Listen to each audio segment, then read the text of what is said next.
about it because I figured out I'm getting ripped off.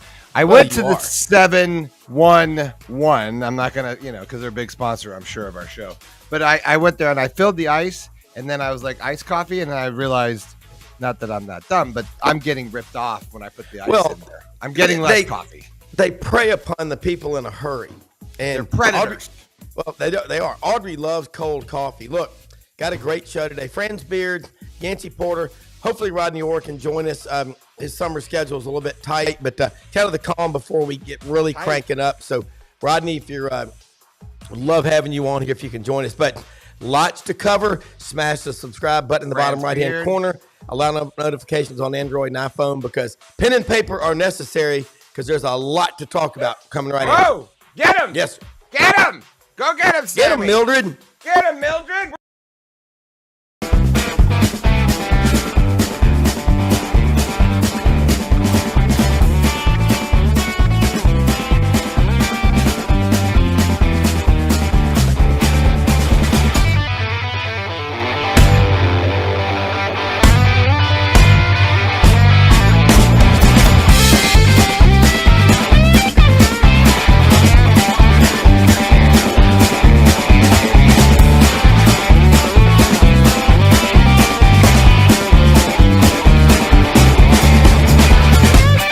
Sidelines with Rob Brown. Talk sporty to me.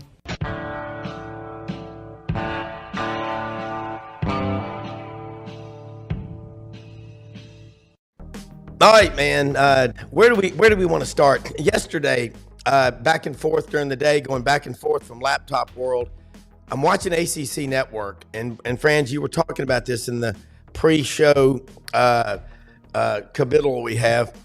But what's going on in the ACC? You better be paying attention, ladies and gentlemen.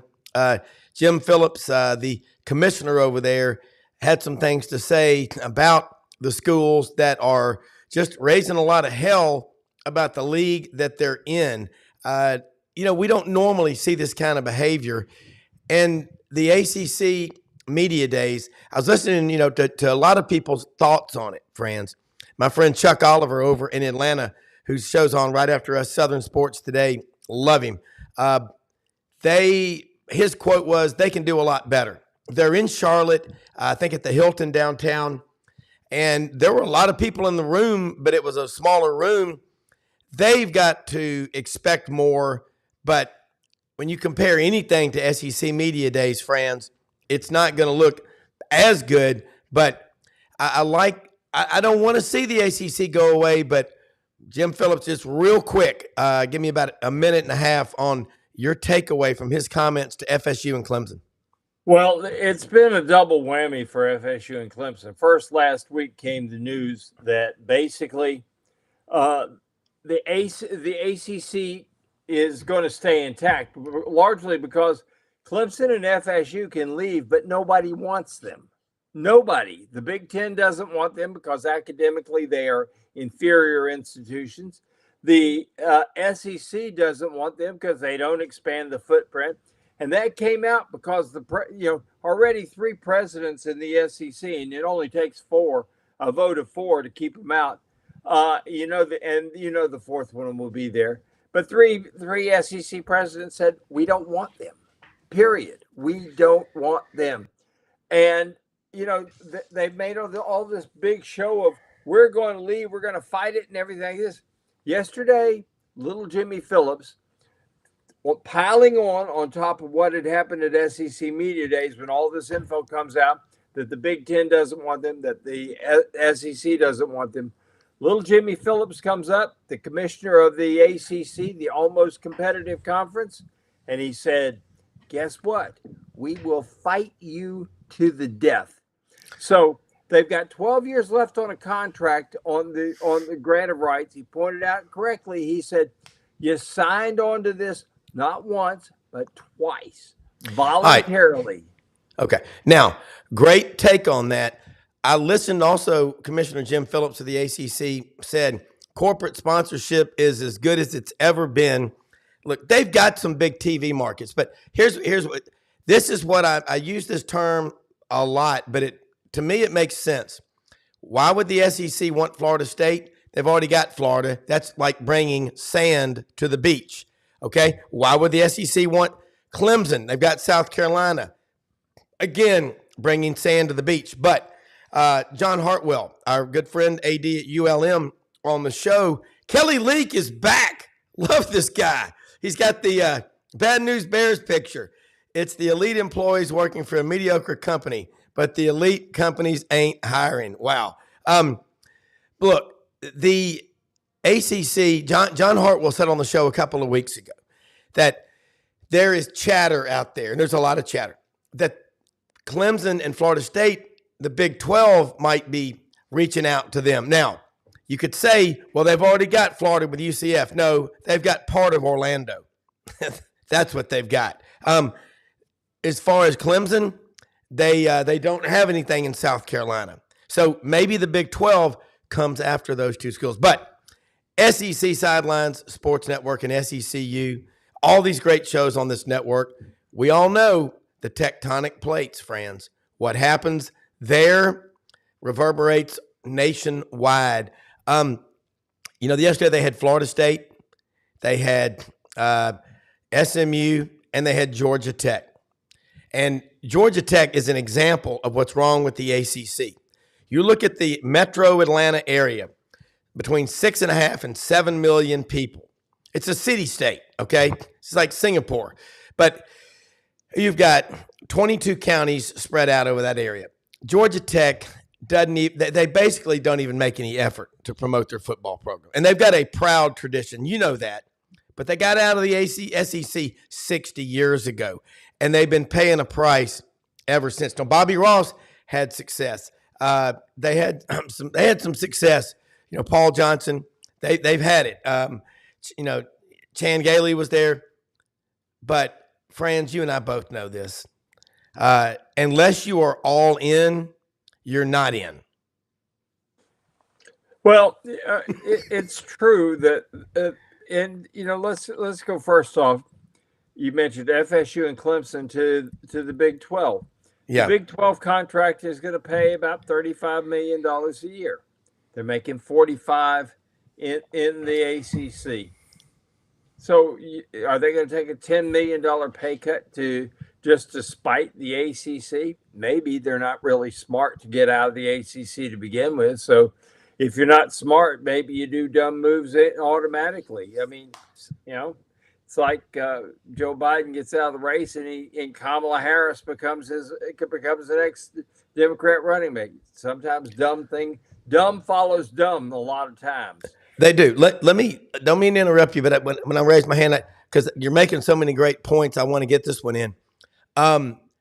Again, John's saying not that it makes sense. I don't want John, John's a very smart man, but friends, Fox Sports and ESPN don't like each other. And what I think is happening is we're setting ourselves up. I think Apple is going to buy ESPN in the next year or two because everything we get is on this, okay? ESPN is down from 100 million subscribers to around 70 million now. On the flip side, there's those 28 or 30 million that are gone have ESPN Plus. It's how you get your information.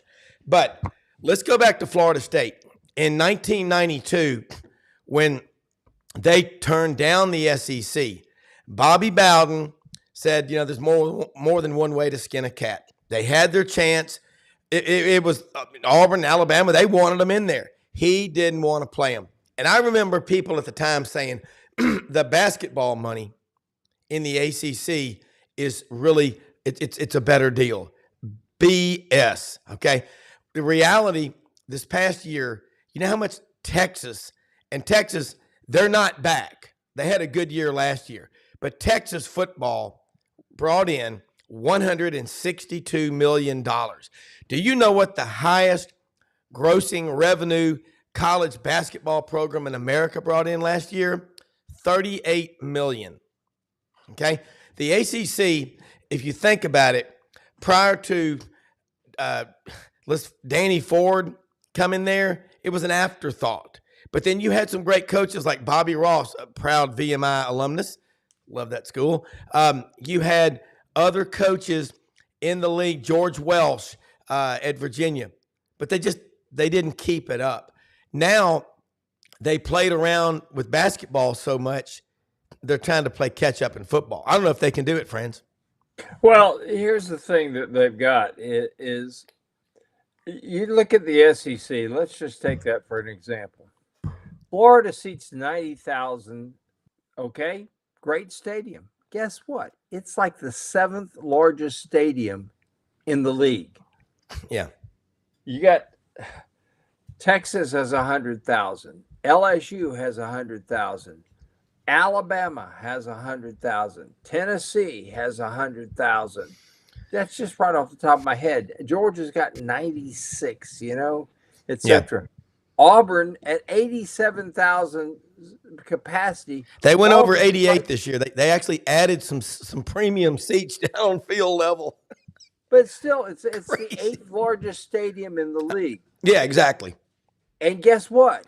In the almost competitive conference, it would be the biggest stadium in the league. Yeah. Now, some people, here's the thing that you got to understand. Stadium size, bigger is, the old saying, bigger is better.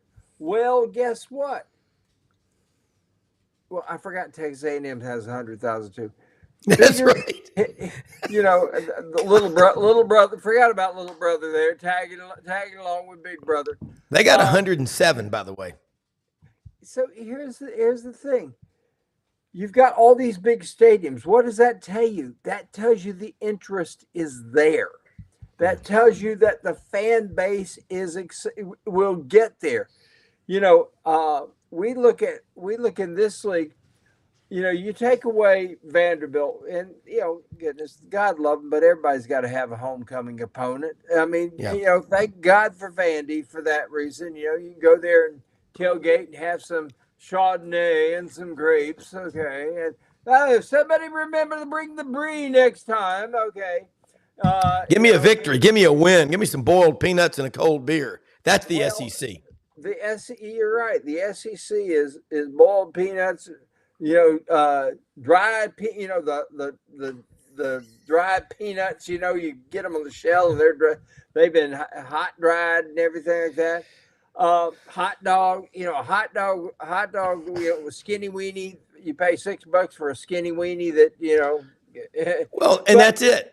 It's a cultural thing. Hey, look, I'll tell you, and I agree with what Perry Mason, our astute counsel, says. Great citrus farmer from down there in Central Florida.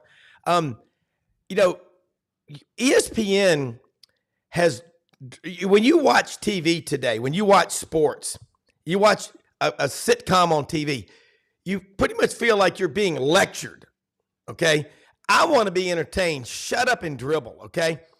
And that's what ESPN has done. They've driven a lot of their people away, okay?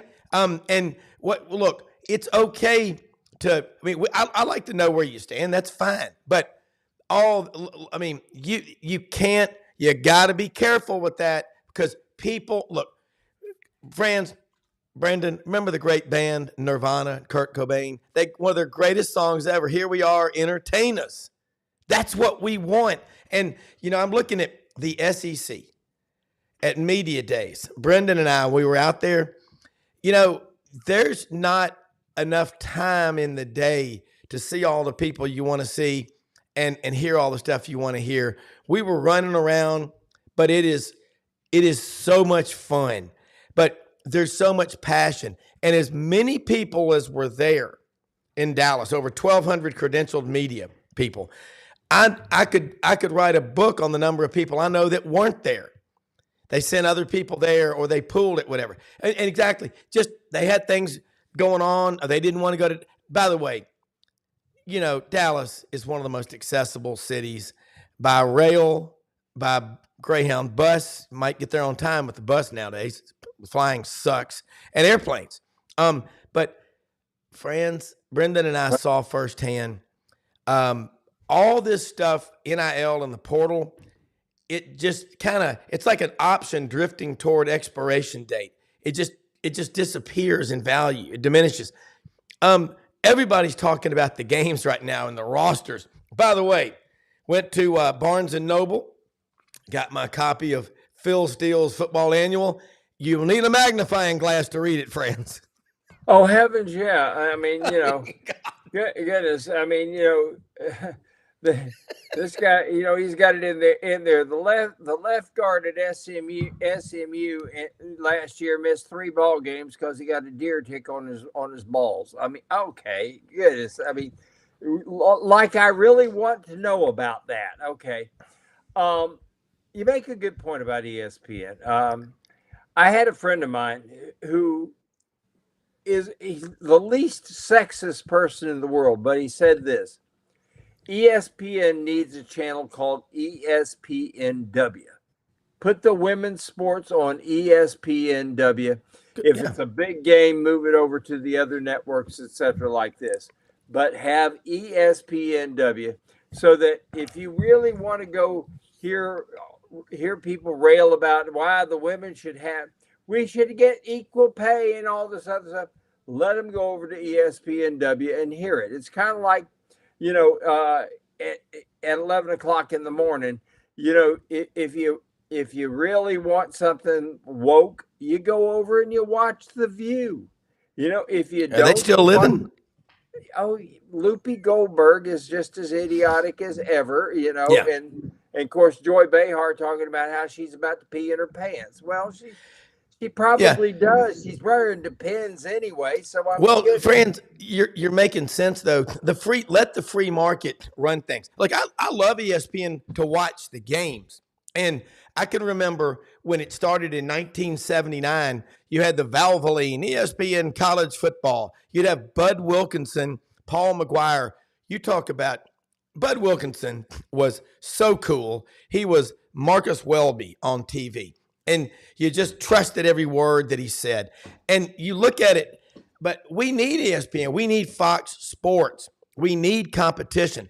But I believe what people get caught up in all of the distractions that keep us from being focused on what's important. And that's the damn scores of the games. And that's all we really care about. And I tell you, I talked to some student athletes in Dallas, off the record and on the record, about NIL. And I'm not going to name them, but every one of them said, man, this is what they said. They said, it is not like you think. They said, we ain't going around talking about it in the locker room. And I said, in the private business world, none of my friends and I, we don't talk about how much money we make. Nobody does. And he said, this was a kid that played for an SEC school, obviously. Several of them, they said, no, sir. They said, we don't. There are very few people getting these big checks. It's quit worrying about this. It ain't the doing in life that's so bad. It's the dreading. Why do you think farmers get up at 4:30 or 5 in the morning to go to work? They get shit done. They want to be focused. That's why the best people in the world are up early in the morning. We're going to get through this, friends. Brendan, y'all know this. It's going to be fine. It's going to be better than ever. Well, here's the thing that, you make a point about the market, and the market will take care of things. The greatest thing that has happened, I'll give you a good example. If you want, if you want to watch people giggle, you watch Game Day, because Desmond Howard will set the tone, and then they bring in Pat McAfee so he can wear his muscle shirts and try to look cool, which he isn't, and so forth like this. But they'll sit there on that set and they'll giggle away.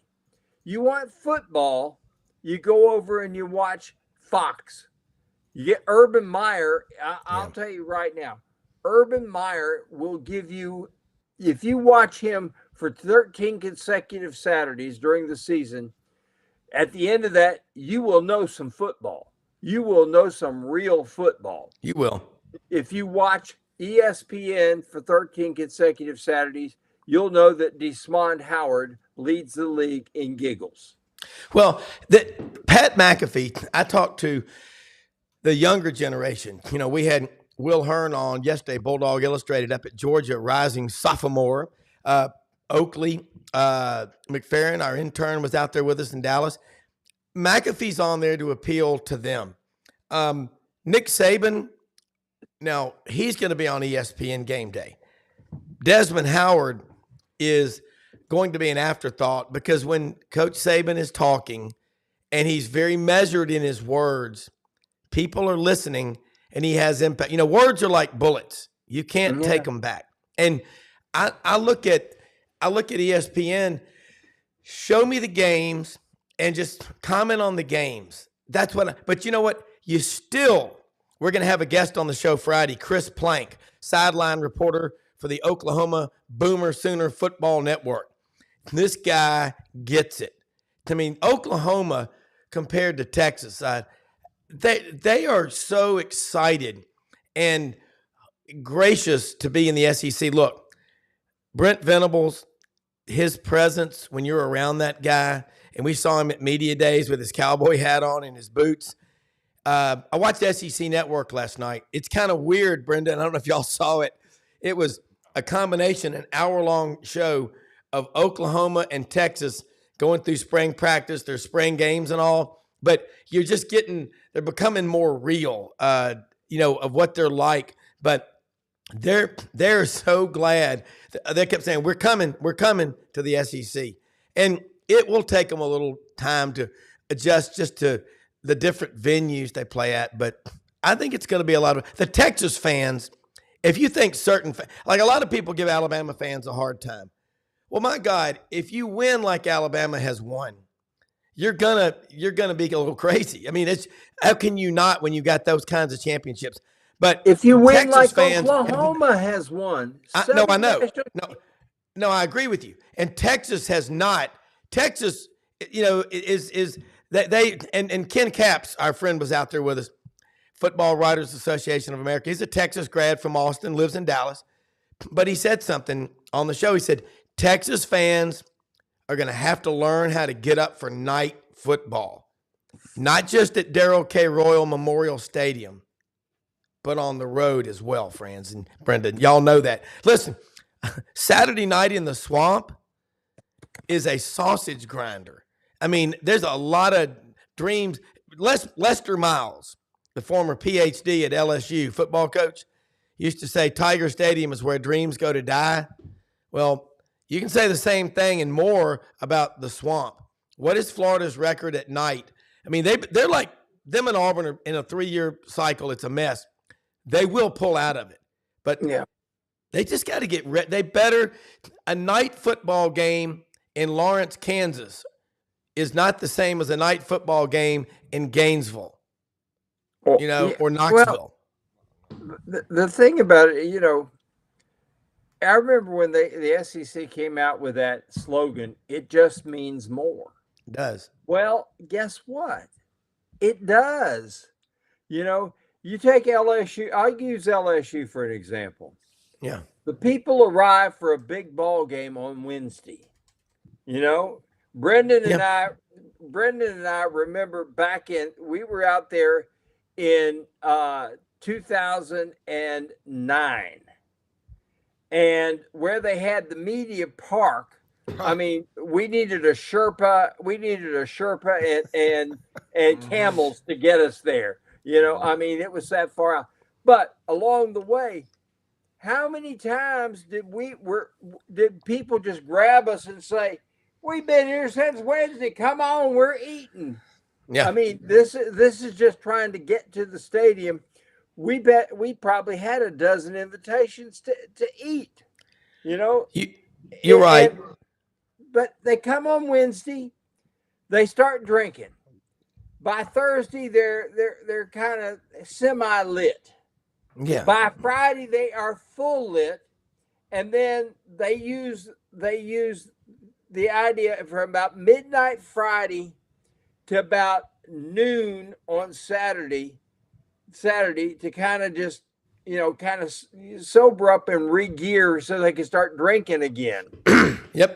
And it's by the time you get to a game, We've been there. Brendan and I have been there at Tiger Stadium when you literally driving in, you literally feared for your life. No, you were scared. No, it was scary. It's scary driving up there. I was scary when you drive up the little road by the. Well, I think the road where we parked was actually in New Orleans, so we had to walk about a day to get from media parking. So then I could come up to the broom closet in the stadium, which is the smallest room in the SEC to actually get that. I kid you not. There's a couple mops, and then there's a couple of places to plug in for your laptops, and that is it. In Baton Rouge. Oh yeah, in Baton Rouge. But you have to park. You have to park on Bourbon Street and then walk up to Baton Rouge. That's how I know a lot of LSU fans. I've got a lot of them. I mean, and friends, and Baton Rouge is one of the great road trips you can take. I mean, I'm going to have fun going anywhere because I know that those fans are just as proud of their school as I am of mine. And when people say LSU fans are crazy, I'm like, well, that's your opinion. I mean, but it gets rowdy, and it can be when they start rocking the bus. You know, that can, you got to prepare your team for that before they go. If your coach hasn't been there, then yeah, you can get caught off guard. All right, we're gonna play some rapid fire stuff here before Yancey joins us. Do you all think that people in the media are missing the boat when they talk about Florida? And I put this out on Twix last night. That's what I call Twitter and X. You've got logo fever. Look at Florida's schedule. No one, damn near no one out there is talking about what I keep trying to tell people. Florida's roster is 63% 4 and 5 stars, which ranks 9th on the blue chip index. That's got to mean something. And the third year of being in a system with turnover as it is every year, I think people are, and I'm not, again, I don't say things just to please people. I really don't. I'm not going to. They're discounting Florida's roster. Well, they certainly are. I mean, let me give you an example. You know, Florida's weakness on the offensive line last year was at tackle. Well, this year, guess what? They got 55 starts at tackle. Okay? Yeah. Uh-oh, that's an improvement. You go down to quarterback. You got Graham Mertz, 43 starts. That is more starts than they're all but one quarterback in college football. Now, Everybody talks about DJ Lagway, but they also have Clay Millen, who came in from Colorado State. He's got 11 starts. You got 54 starts at quarterback. You know, you go to running back, you got 45 starts at running back between Montrell Johnson and Cam Carroll. And, you know, tight ends, 26, 28, 37 starts at tight end. Wide receivers, you got Shamir DK, 31 starts. Elijah Badger, 23 starts. Eugene Wilson, 7 starts. Khalil Jackson, 9 starts. On and on and on like this. Florida, people are missing the boat. Florida has experience. What did they not have last year? Experience. Yeah. And you can't, there's an index that you look at. And that's the number of players that have started 10 games, 20 games, 30 games, or played significant minutes in those games. When you start breaking down, everybody talks about the schedule. They are looking at the name, the logo. That's hence the term logo fever. That's where people are missing the boat.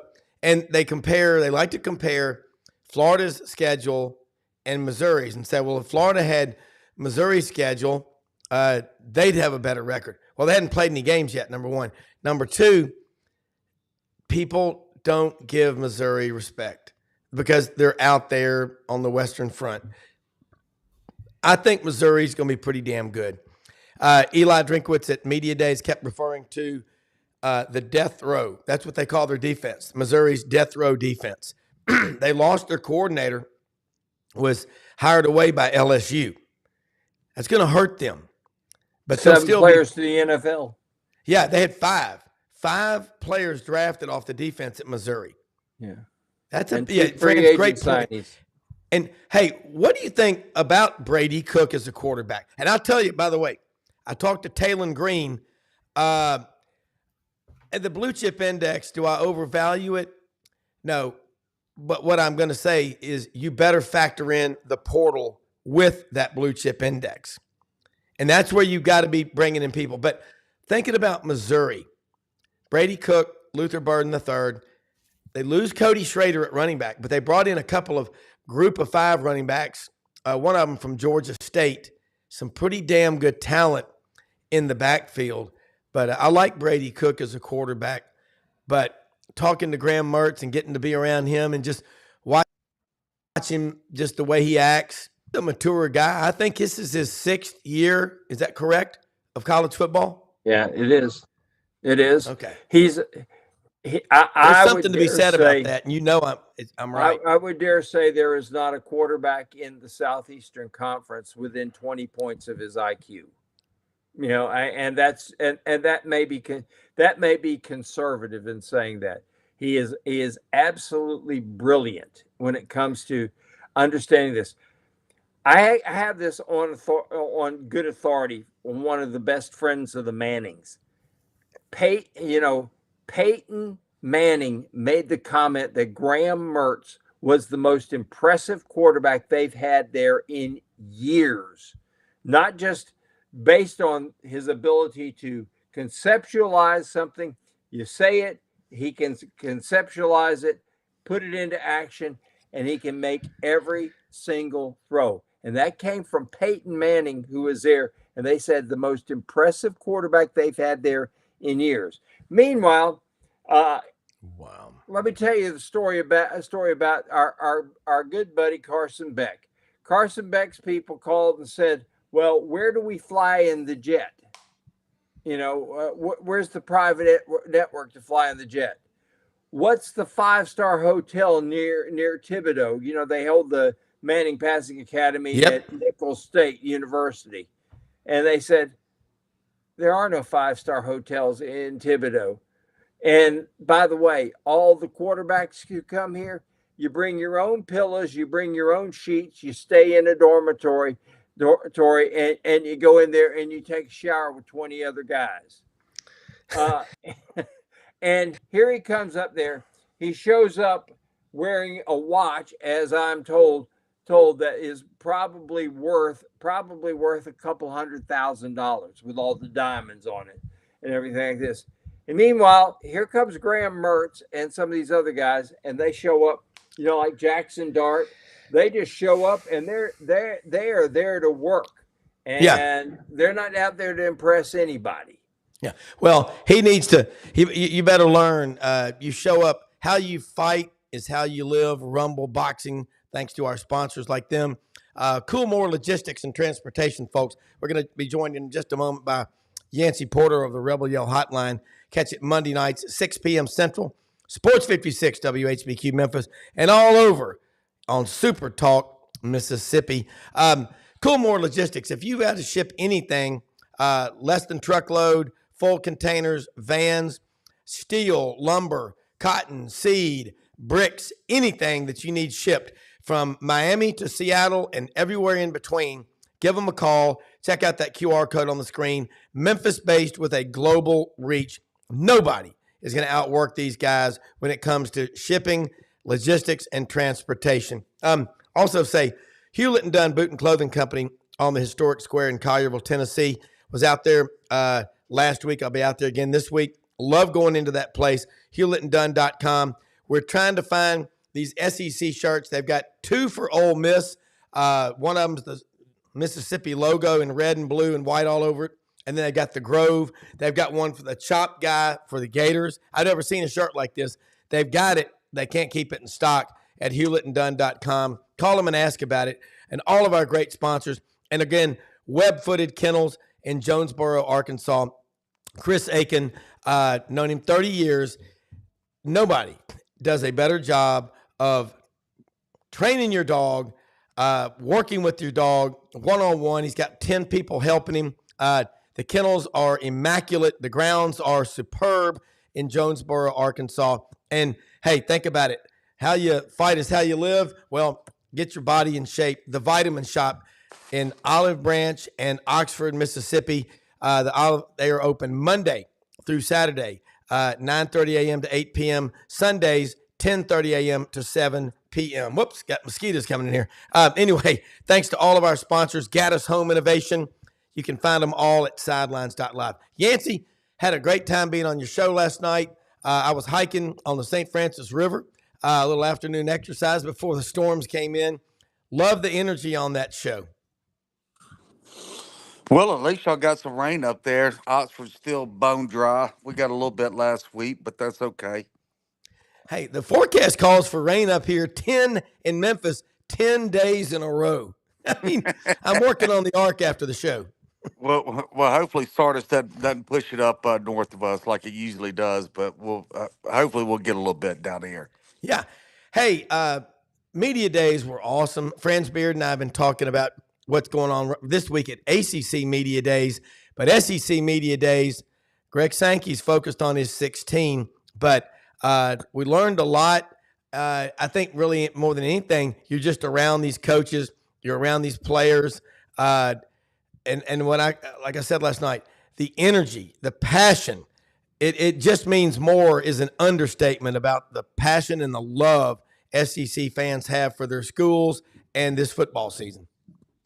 Yeah, it's going to be a exciting season. There's so many good teams this year. It's not one Alabama, Georgia. You know, you got 4 or 5 teams that are talked about as having a great opportunity to not only win the SEC but win the national championship.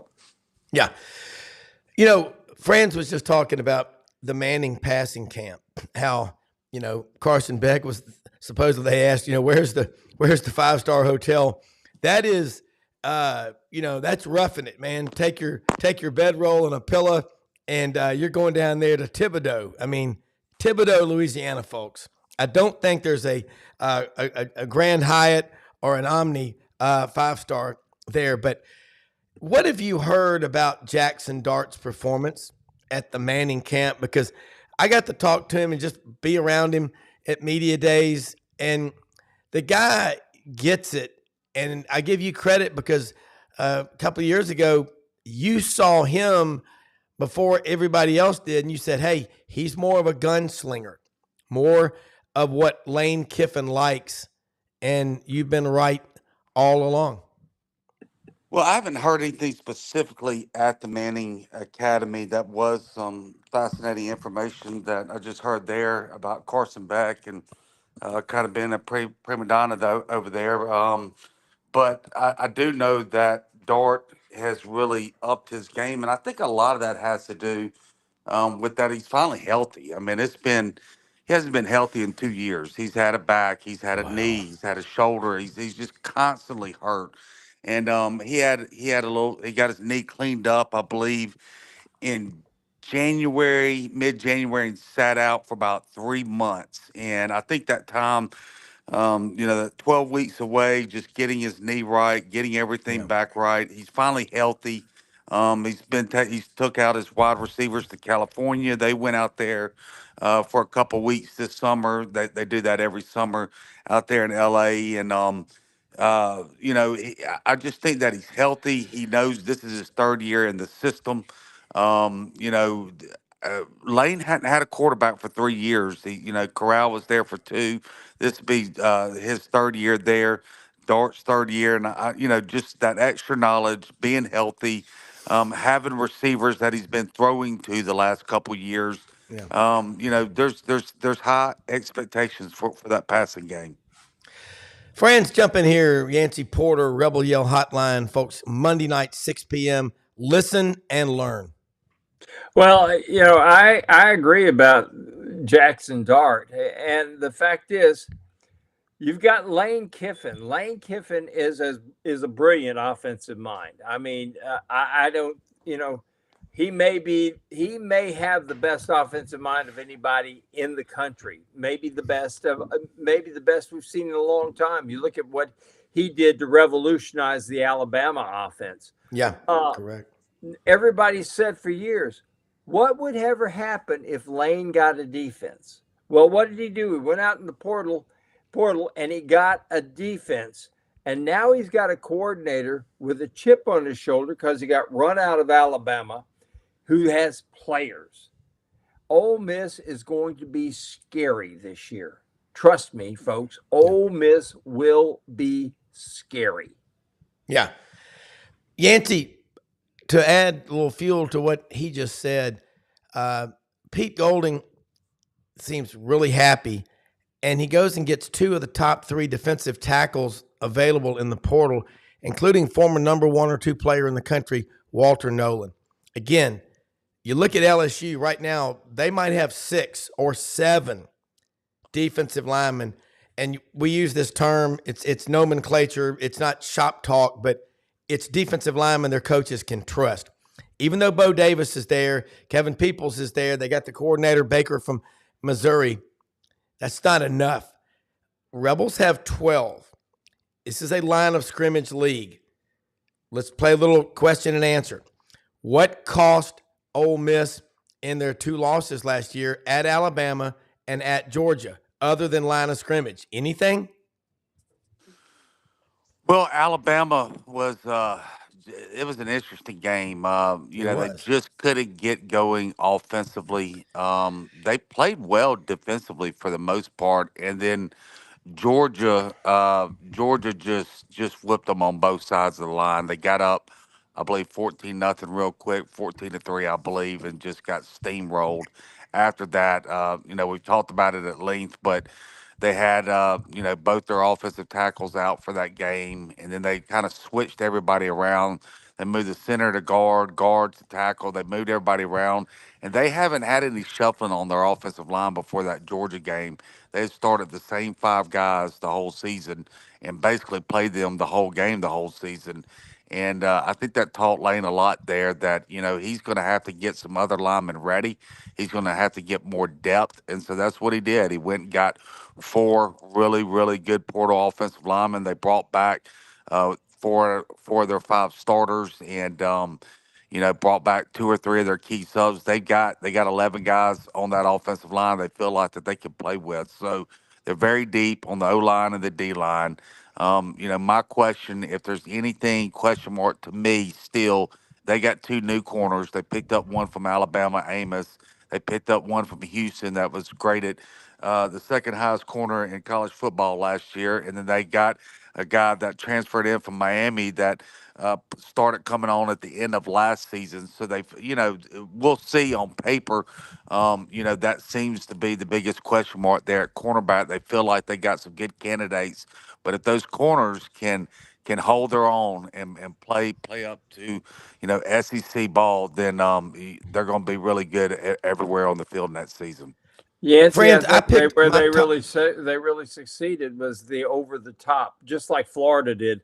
They brought in the safeties because you got that no man's land between the corners and the safeties, and that's where people have been killing Ole Miss and where people have been killing Florida. Now you got safeties that can make those Mhm. tackles and make those hits.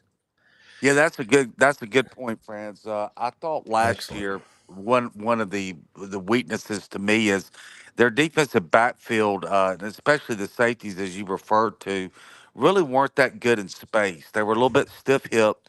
They were good tacklers, good physical players, but they really weren't all that good in space. I feel like that they've improved that this season. They got some guys in the system that are a little bit more loose hip, got some more experienced players, and that's something to look out for too. But I think athletically, they're definitely better there at the safety spots. All right. You talk about. Here's a question. I'm gonna throw it at either one of y'all wants to answer it. Well, the secondary is not good. Well, without a good pass rush, how are you going to have a good secondary? Would y'all agree with that? I'm going somewhere with this. Sure, Oh, sure. oh, I don't oh yeah. think defensive line was really a key issue for Ole Miss last year. Yeah. They got ran on against Georgia, and they did get bigger and longer.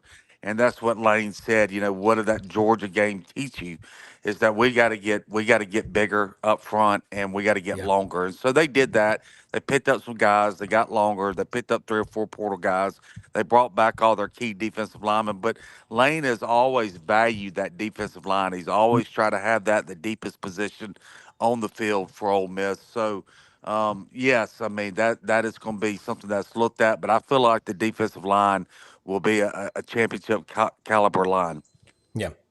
Friends, you talk about defensive line. At Alabama, you had guys like Quinnen Williams who might have a good year of 10 or 11 games, and they're number 3 pick in the draft. You develop that kind of depth. Guys realize I may not play that much, but when I play, it could be enough to get me in the first round. You can win a lot of championships, can't you? Well, Nick Saban's mantra was always linemen on the defensive line, 20 snaps, 20 to 25 snaps a game maximum. Okay. You're playing in a game that's got what? The average team maybe 65 snaps. 65, 70, yeah. Yeah. So you're rotating your linemen in there. There's 65 snaps, and you're rotating your linemen, and they're only going to get 20 to 25 snaps. But to do that, you've got to replace quality with quality, and that's where Alabama's been able to do it. And it makes that big stud guy, all that much better because he's only playing 20 to 25 snaps, but there's not a significant drop off when they bring in the guy that's rotating in. This is where Lane has really worked it out well. You look at what he did on the O-line. Yancey just pointed it out. He brought in 2 guys who started at Washington. Yeah. And neither one of them may start for Ole Miss. That's how good Ole Miss is. That Yancey, that right there, 2 guys off the Joe Moore award-winning offensive line from Washington. Fran's saying they may not even be good enough to start at Ole Miss. When you start having storylines like that, you're in contention. I've got my top 4 in the SEC based on everything I know. It's Georgia, Ole Miss, Alabama, and Missouri.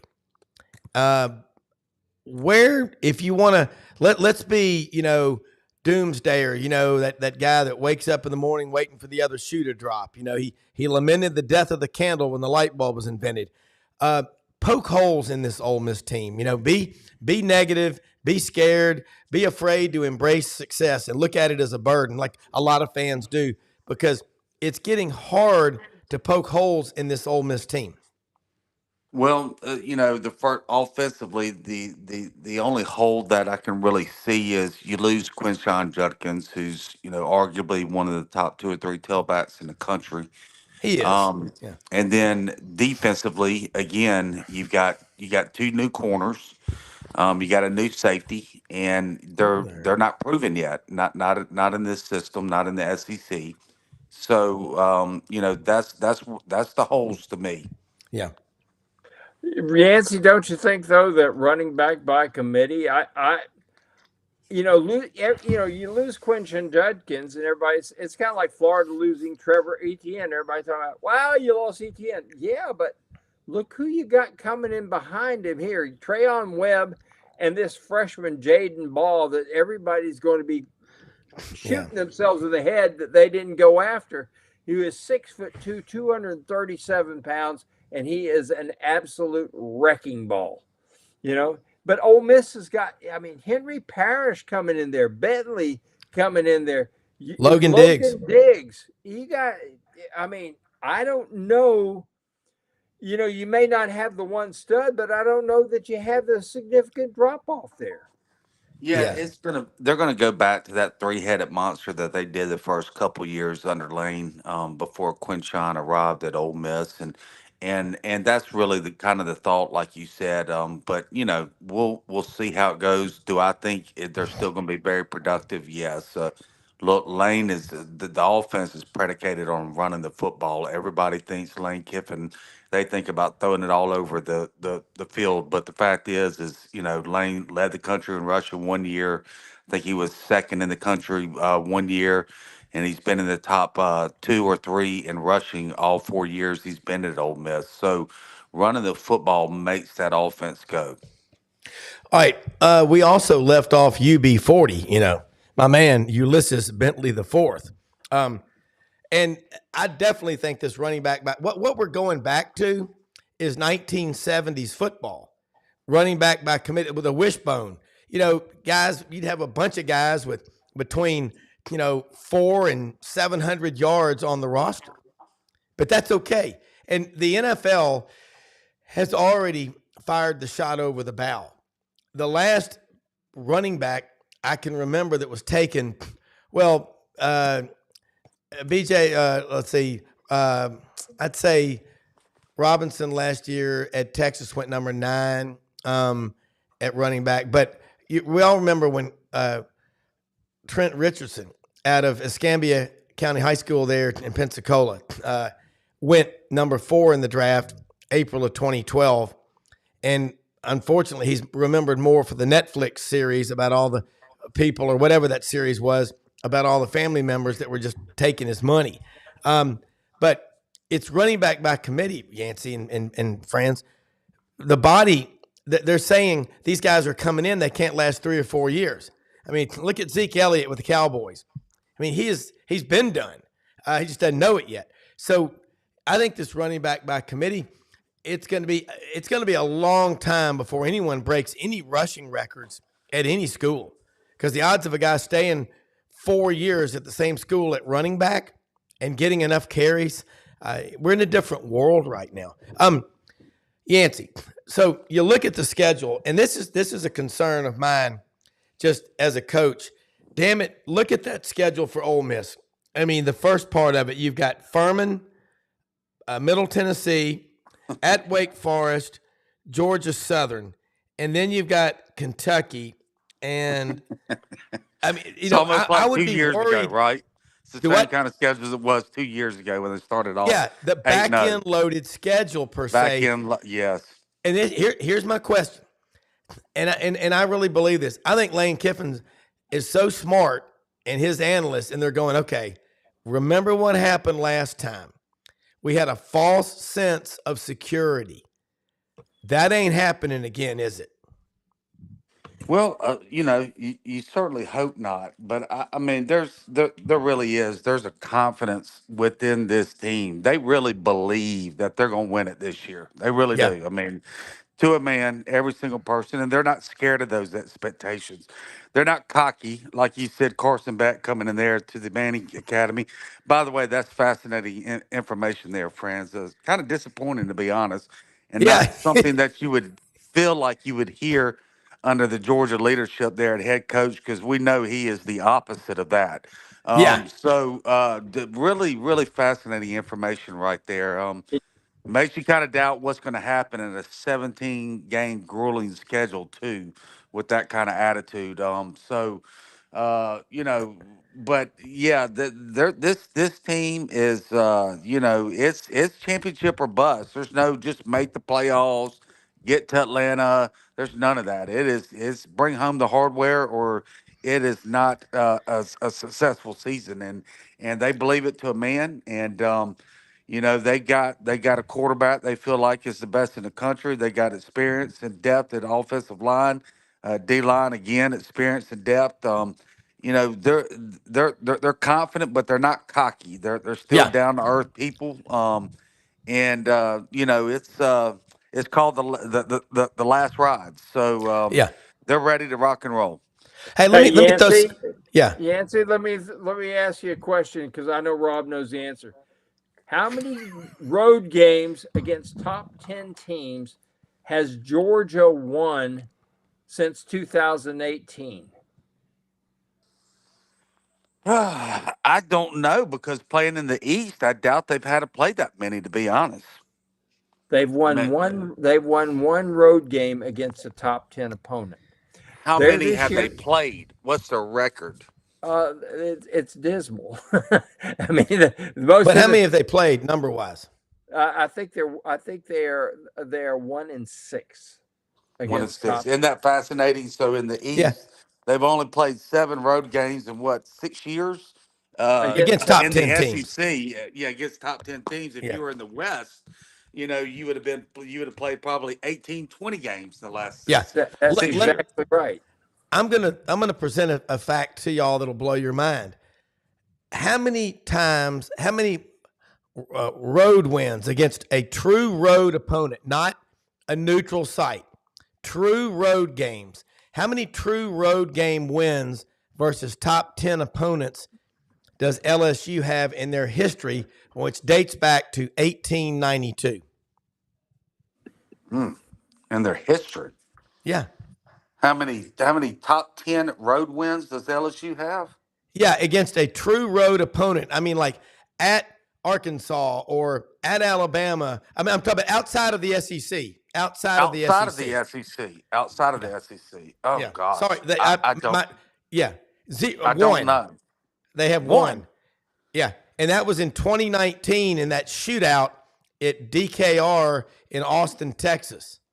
Now They're hard to come by. Let me ask you this too, though. Yeah. When you're saying now, is that when they faced them, were they a top 10 team, or was that Yes. what they finished at the end of the season? Because a No. lot of times those numbers get conscrewed, right? No, Misconstrued. this was at the time of the game. At the time of the game. They'll have one in their history. Now, I would have bet my life that wasn't true.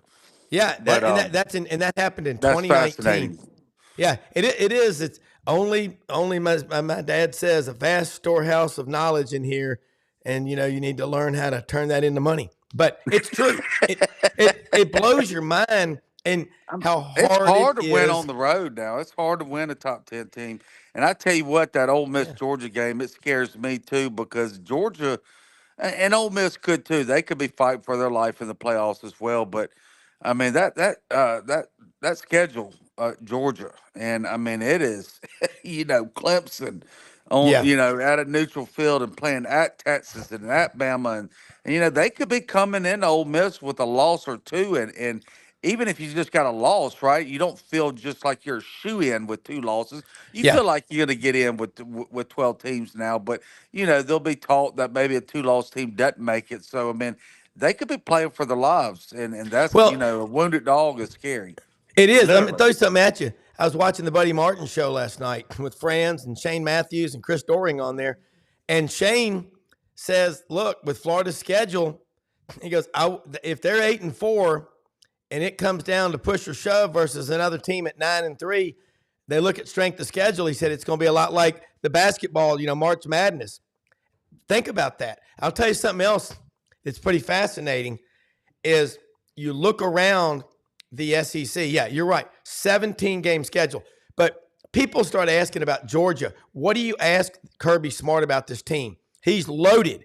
What do you get the person for their birthday or Christmas that has everything? You know what? Think about Georgia. Think about Georgia. Kirby said they spent a lot of time this offseason with the Nike Leadership Program. Reminds me of being a Sigma Nu pledge at Auburn, the visitation. You had to know everybody's name, first, middle, and last, their hometown, their major, and any peculiar facts about them. And by the way, happy birthday to my wonderful pledge trainer, Philip Allen Thompson from Huntsville, Alabama, the watercress capital of the world, whose dog was named Mr. Happy. That was his visitation. But Kirby said Georgia players went through this program with Nike Leadership. You have to learn every teammate's first, middle, and last name. And he went on about that. And what Kirby was saying, and I love what he said. He is the son of a high school football coach, Sonny Smart, from Bainbridge, Georgia. And by God, they know how to play football in Southwest Georgia. It's the best in America, that and the Florida Panhandle down there. But Kirby said, you better know what that guy on your left or your right stands for, what he's all about, what his identity is, and what you are. He goes, because it's awful easy to get caught up in all the love and the praise and everybody telling you how great you are. So I will tell you, Kirby's smart, and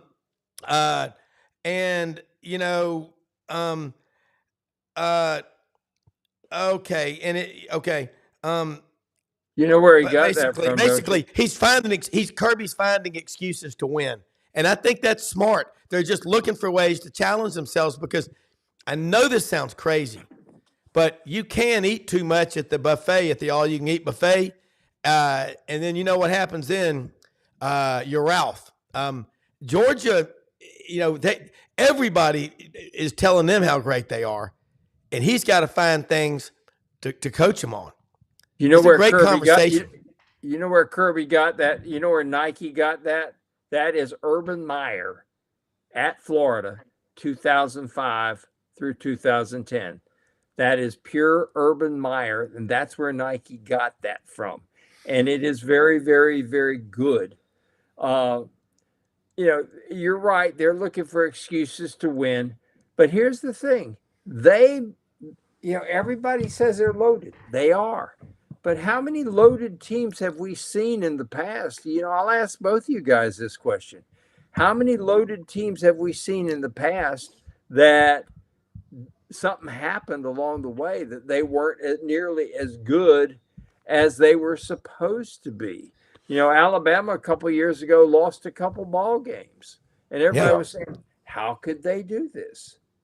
Yeah. Okay. Hey, well, go ahead, Yancey. It starts with the Georgia. Let's just put that on the top. They were the best team in the country by far last year. It was an absolutely sham that they weren't in the playoffs, and all the talk was about who didn't make the playoffs. Nobody even mentioned Georgia. They were the best team in the country, so they should come into this season with a chip on their shoulder. Yeah. Now, what you said about Carson is fascinating. I mean, that might be the most fascinating story that I've heard this whole off season. I didn't know he had that kind of attitude. Very un-Kirby like. Maybe he's gotten the clippings in his head. Maybe the agents have gotten in his head about how much he improved and how high he's going to go this year. I don't know. But here's the deal about Georgia. They're not big on the portal, right? No. And look, if everybody could recruit at that kind of level, Lane wouldn't have to be that big on the portal either. But what the portal does, not only do you bring in talent, but you bring in experienced talent. So what I'm wondering is how much of that talent at Georgia, of that depth, has been in the league 3 or 4 years and are 21, 22, 23-year-old guys. So are there a lot of younger guys? Do they have experience? I don't know their depth chart well enough to know that factor, but I'd be interested to learn that. Yeah, it is. We got to wrap it up. Great show today. I think there's no question. There's a lot of questions that are going to be brought up, and we're going to do it on this show. Hey, be back tomorrow. Thanks so much, everybody, for watching. God bless America. We live in the greatest country in the history of the world. Act like it. Man up. We'll see you in the morning, man. Have a great day.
In a perfect world, you'd set a health goal and results would happen overnight.